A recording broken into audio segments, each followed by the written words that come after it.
Hi, it's Dr. Lorn, and this is a quick clinical anecdote about magnesiums, in particular magnesium glycinate versus magnesium L-Threonate, and with regards to people who have anxious tendencies.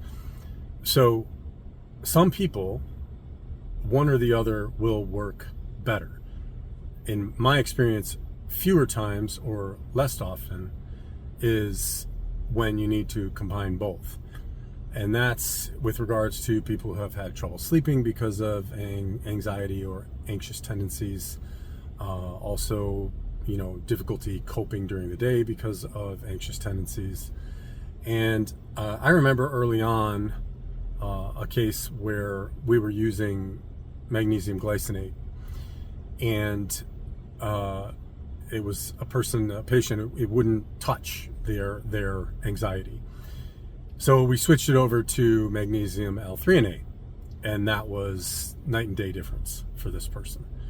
And then I had a case which was the exact opposite, where the L-Threonate form wasn't doing anything to touch their anxiety or anxious tendencies. And we switched it over to glycinate, and that did it.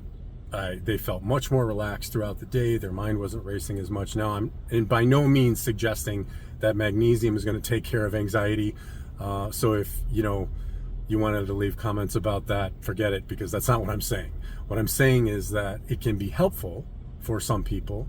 I have met a few people over the years where it has been dramatically helpful, where some other things wouldn't work, which was even a surprise to me.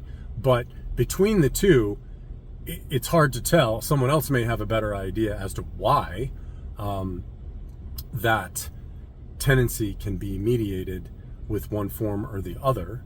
I mean, I have some ideas, but it's not worth getting into.